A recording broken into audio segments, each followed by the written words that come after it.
অনেক দিন পর আমার খুবই পছন্দের পাঁচমিশালি মাছ রান্না করলাম খুবই মজা করে আর তৃপ্তি সহকারে খেলাম আলহামদুলিল্লাহ। আসসালামু আলাইকুম, আশা করি সবাই ভালো আছেন। আমার পছন্দের মাছ বলে কথা, মাছগুলো পাওয়ার সাথে সাথেই আমি রান্না করতে চলে আসছি, একদমই ফ্রিজে রাখিনি। এই মাছগুলো টাটকা ফ্রেশ রান্না করলেই খেতে অনেক বেশি মজার হয়।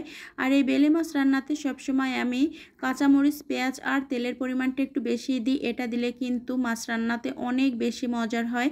আমি কখনো বাটা মশলা বা গুঁড়া মশলা ব্যবহার করি নাই মাছ রান্নাতে। আর এভাবে হাতে মাখিয়ে রান্না করলে সবসময় আমি ডোলে কষলিয়ে মরিচ পেঁয়াজ তারপরে তেলটা দিই। আজকে খুন্তি দিয়েই থেতো করে নিচ্ছি। ঝাল যে যেমন খান ওইভাবে দিয়ে নিতে পারেন। যেহেতু আমি কাঁচামরিচের পরিমাণটা একটু বেশি খাই, এজন্য ঝালের পরিমাণ বেশি দিছি। এখন পাঁচমিশালি মাছ অ্যাড করে দিলাম। এখানে আমরা যে বেলে মাছগুলো সাধারণত সবসময় খাই ওই বেলে মাছটা নিছি, সাথে আমি নন্দী বেলেটা নিছি। আমাদের অঞ্চলে এই মোটা বেলেটাকে নন্দী বেলে বলে। সাথে চিংড়ি মাছ, পুঁটি মাছ আর 2-3টা ট্যাংরা মাছ ছিল। সাথে একটা আলু মানে কুচি করে নিয়েছি। এই মাছে কখনোই আলু দিই না, যেহেতু আজকে শাক দিয়ে রান্না করব, এজন্য একটা আলু দিছি। শাক রান্নাতে কিন্তু আলু না দিলে একদমই জমে না। আর এভাবে হাতে মাখিয়ে কিন্তু আমি পানি দিয়ে একসাথে বসিয়ে দিয়ে ছোটো মাছ রান্নাতে, যেহেতু আজকে শাক আলু দিয়ে রান্না করছি, এর জন্য 1 মিনিটের মতো একটু কষিয়ে নিচ্ছি। বেলে মাছ যেহেতু অনেক বেশি নরম, এজন্য খুব একটা কষাতে যাবেন না, তাহলে কিন্তু একদম ভেঙে চুরে যাবে। তো আমি আলতোভাবে 1 মিনিটের মতো নেড়ে চেড়ে তারপরে পানি দিয়ে দিব। এই শাকটা কিন্তু একদমই বাজারের না, শাকটা ছিল আমাদের গ্রামের বাড়ির আর একদমই সার বিষ দেওয়া না। এজন্য কিন্তু পাঁচমিশালি শাক দিয়ে মাছ দিয়ে শাকটা রান্না করলে খেতে অনেক বেশি মজার হয়।